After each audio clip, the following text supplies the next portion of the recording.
Hey all, it's your girl Fee, bringing you authentic conversation to feed your soul and make you whole. Welcome to a little of this and a little of that. So what is this all about? It's about real talk, real stories, and real growth. It creates an open space for honest conversations. Wherever you're tuning in from, thank you.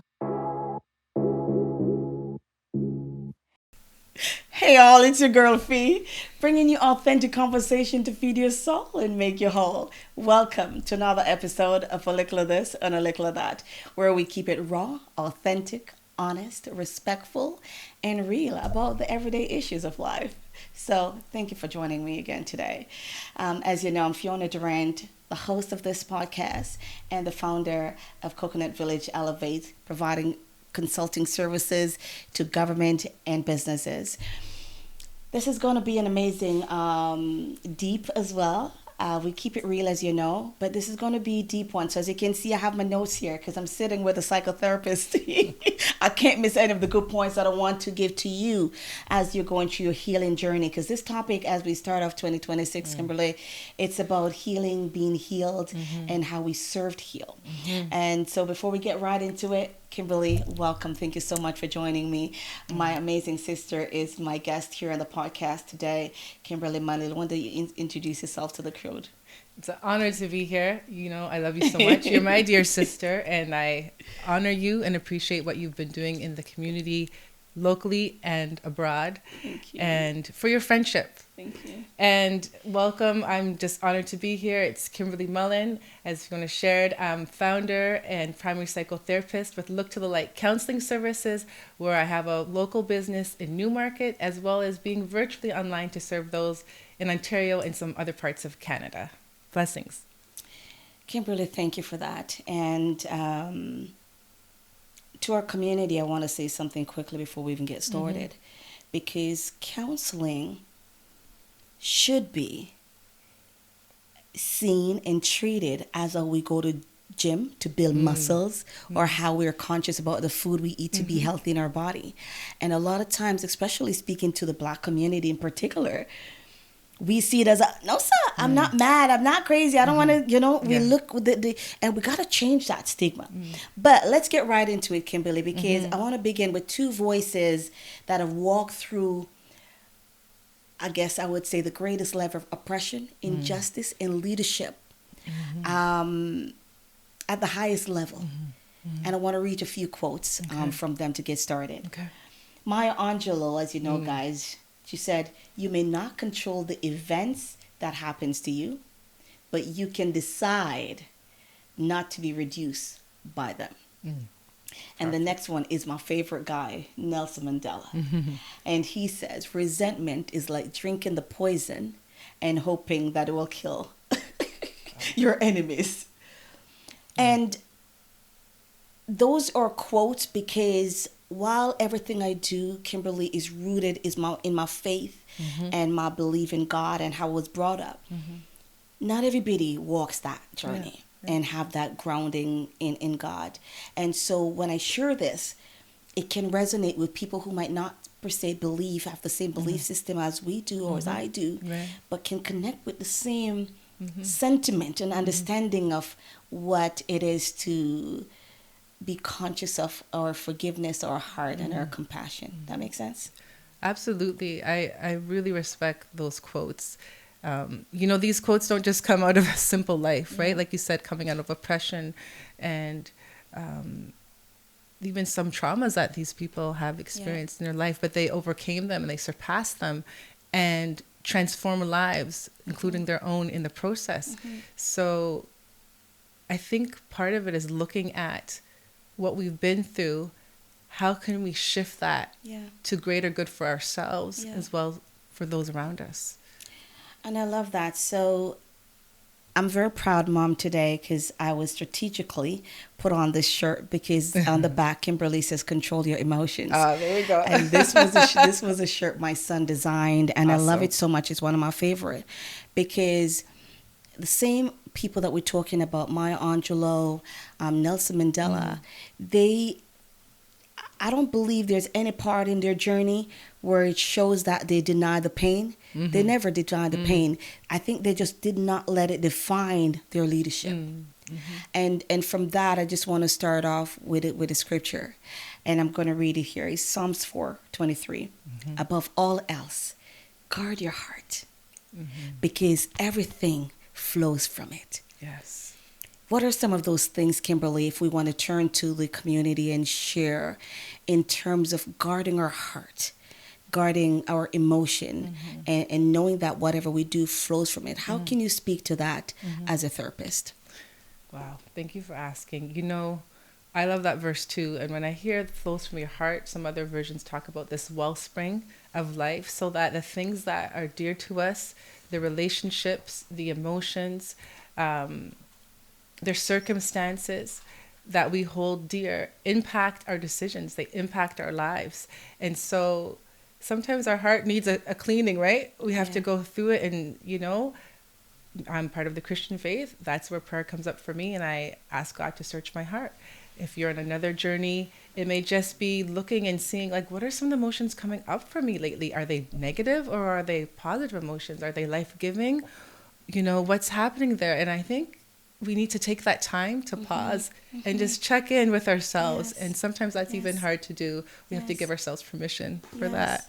Yes, because from my journey, as in my experience as a social worker, as a community engager, whatever some people call community leader, but as an active participant, I would say, in community, I realized that from your heart, what flows from it is how you lead, how you correct, how you advocate, even how you love. And so when we are talking about today's topic, which it's focusing on how to not serve, or how it is ineffective of serving a community when you're broken or when you're unhealed. And Kimberly, from your experience, I'm going to be coming to you to show me the parallel between, example, a person that's coming from a hurt relationship and bring that hurt into a marriage or into whatever relationship they're in, and what that damage can look like. And we want to leave people with at least one or two tips that they can use to start that healing, because I don't want people to leave think we're saying you're no good if you're hurting or you can't be engaged if you're hurting, but having some strategy and some consciousness around it. So what would we say to people about that? Right. I mean, I think the first piece is we have to look with ourselves and find out what's going on for ourselves, whether you're in a relationship or not. We have a relationship with ourselves. And when we ignore what's happened to us, even if we push through it, eventually it's going to impact us if it hasn't already, right? And so I think it's taking time to honor what we're going through, and then where we want to go. You know, where do we want to go in our lives? And do we want to heal? That's a big question. Healing is hard work, right? I like that. It's a good question. I have to write that down, because it's the beginning of anything. Do you want to be healed? Yeah. Wow. Let's sit on that for a little. Yeah, that's. So did you ever ask yourself that question? Oh, wow. Yes. I didn't get here without having to learn my own healing journey, right? And I went to therapy.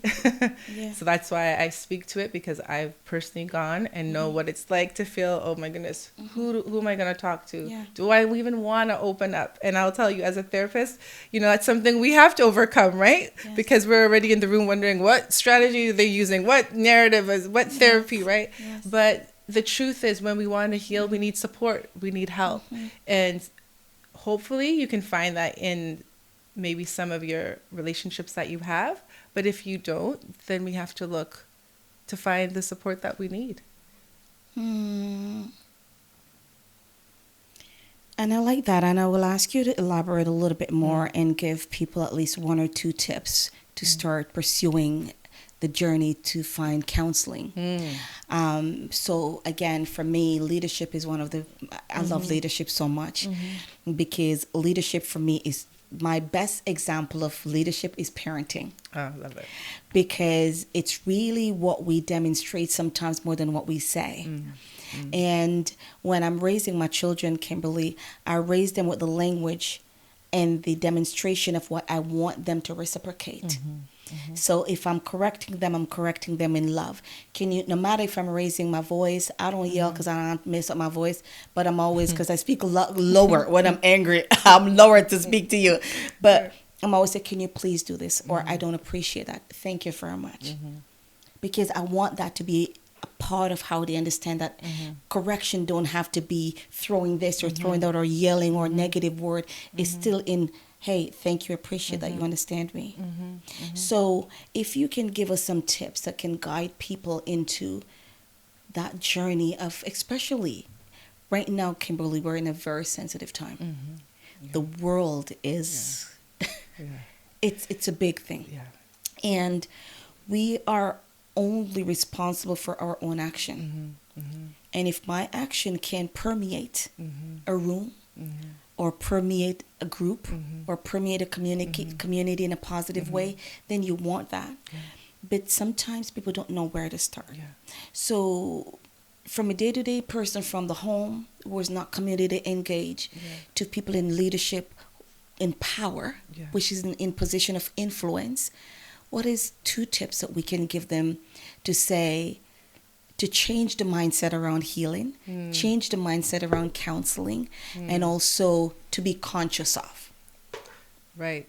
I love those questions. Those were loaded questions. So we'll maybe start one by one. Yes, In terms of the first one, talking about changing the mindset, you said of healing. Yes.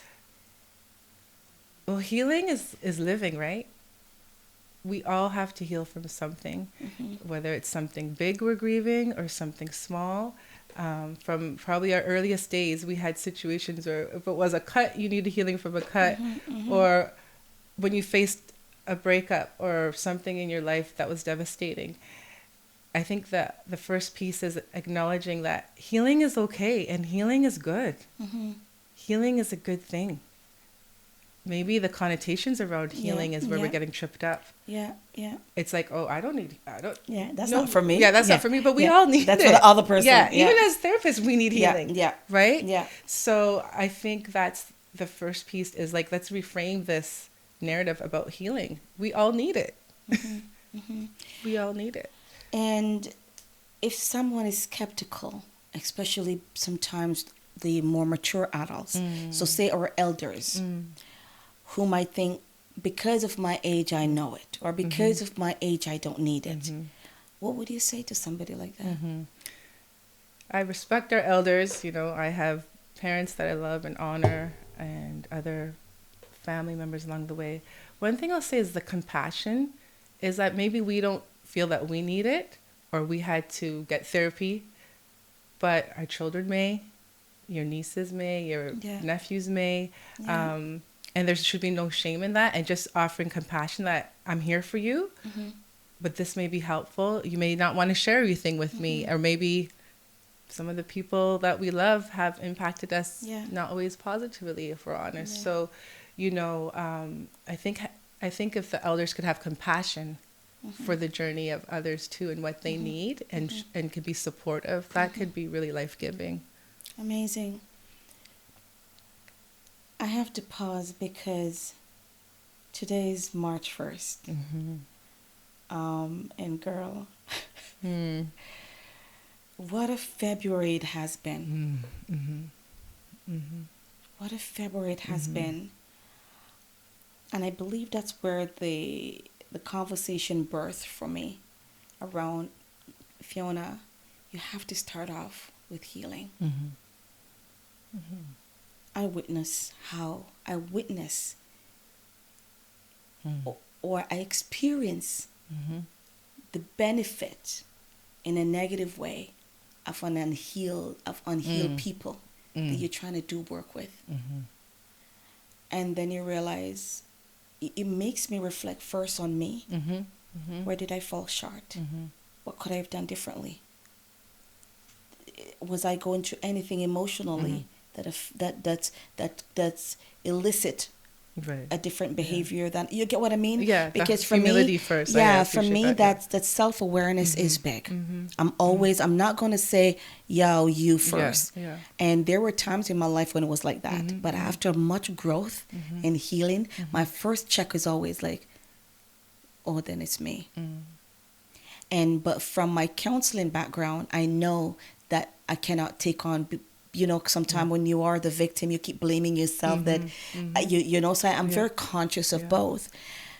But Kimberly, I was remembered that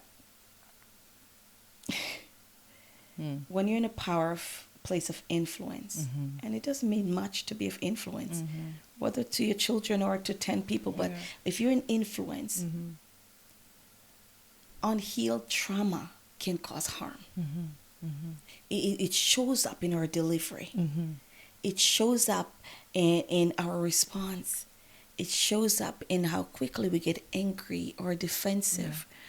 And so my question for you, again, as we're coming out of Black History, I came out with something that was few experiences that have been very traumatizing for me, if I should say the least. But also recenters me to say, God, you're so amazing. Yeah, he's good. The work that we do has nothing to do with me, but he helped me to realize that any work you're doing in community, even in your home, it's a spiritual warfare. Yeah. And so with that, he kind of just grown me back with grace and understanding, but not dismissing, addressing it, sharing about it, talking about it, not brooming it to the carpet.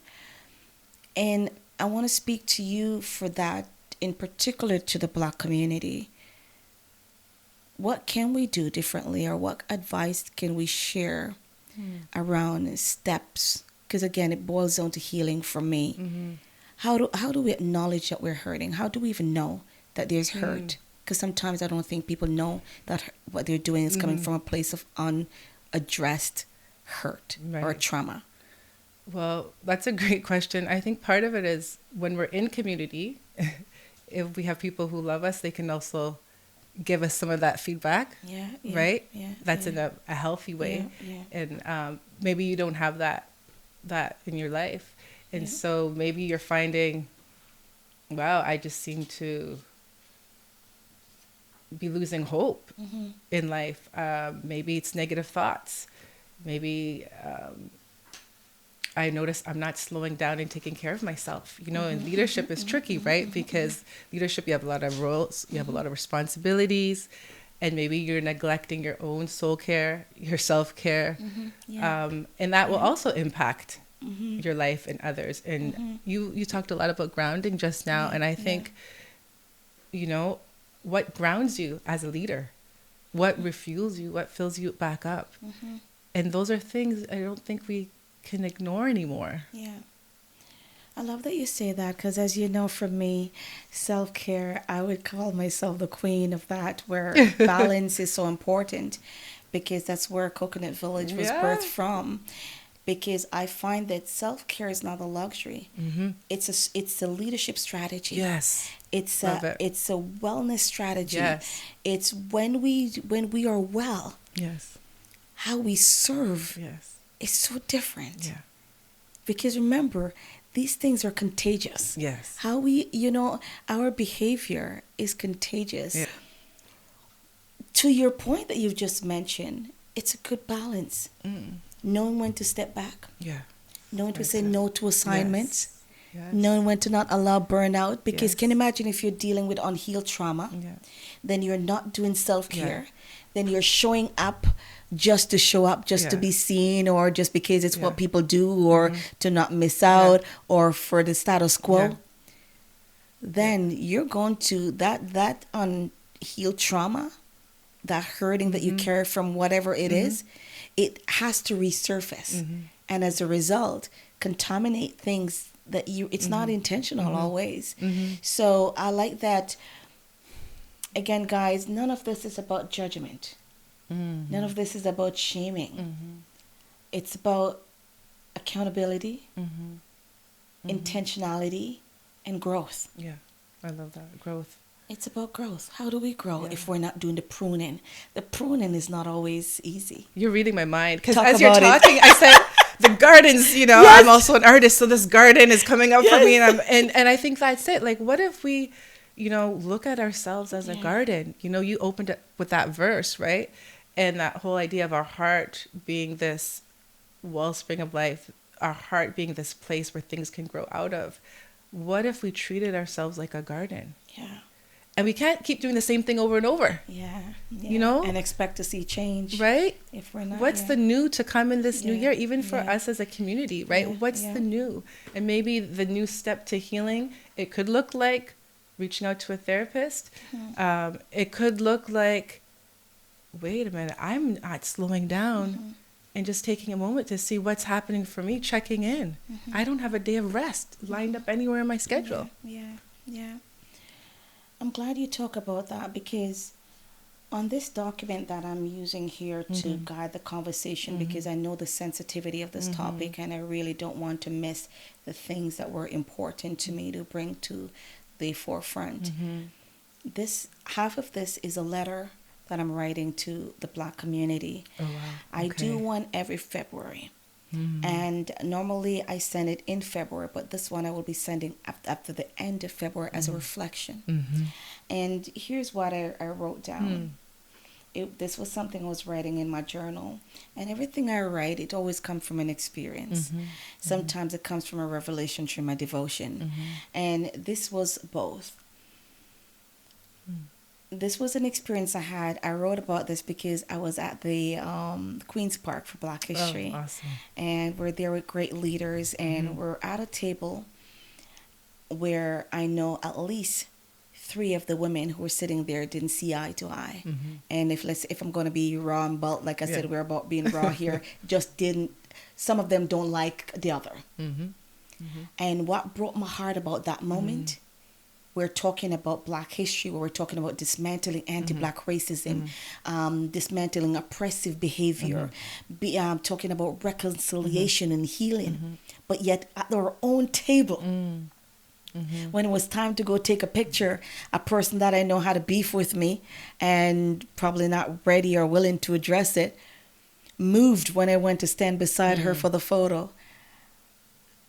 And for a minute, it did hurt. I thought, are you kidding me? I don't know, man. Maybe this person is in their very young, early 60s. I'm in my middle 40s. You are people that I'm supposed to be looking up to. And if we can't shift our mindset to a quick recovery of conversation, Kimberly. So from here, I wrote this down because I was just reading, and I was studying Deborah. And I was reading. And it says, you can fight injustice without becoming emotional captive to it. I like that. And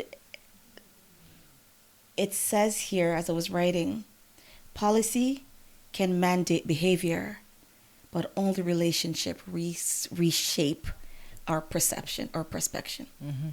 And if relationship don't just happen, it's built. Yes. It has ups and downs, but it's built on forgiveness, on love, on care for one another, and grace for one another.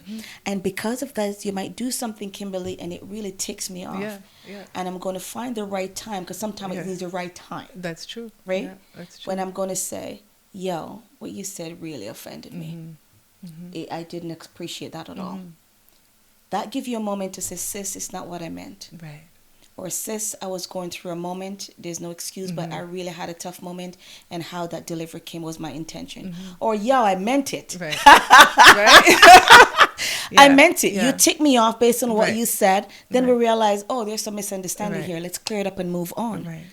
But now, as I was doing some research, and I was looking at, because Mandela really influenced a lot of my work. Because a man that came out of 27 years of prison, and just his platform was grace and resilience and forgiveness, and let's move forward. He's looking for sustainable growth. Yes. Not immediate reaction. Yeah. And so as I was studying, I realized, I said, here's the uncomfortable part. Unprocessed trauma, and process hate Mm. and process upset, whatever Yeah. it is, because Yeah. it's all for me in the same family, doesn't just react upon, it's not just about the system. Mm-hmm.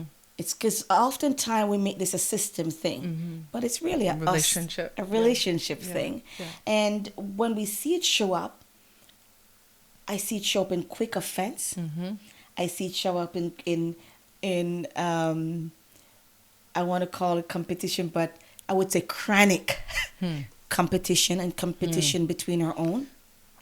I see it show up in bullying masked as what I would say standards. Bullying masked as standards. And what do I mean by that? Yeah. You're not getting your way because you're telling someone how to act and what to do and how to move to your direction. Oh, I see. Kind of the control. It's control. That's power struggle. Power Yeah. struggle. And you mask it as this, oh, this is standards. I just need this and I have to do operate. No, that's not standards. Standards bring compromise. Standards bring respect. And nobody feel belittled in that process. Right. You get what I'm saying? Yes. And standards are also different for different people That's right. That's right. based on your culture, your belief system. So different ways. So when you're real into leadership, it should not coming off as a bully and control. Because again, as I said, we will find that disguise. So my question to you as a sister in business and have to deal with clients and community.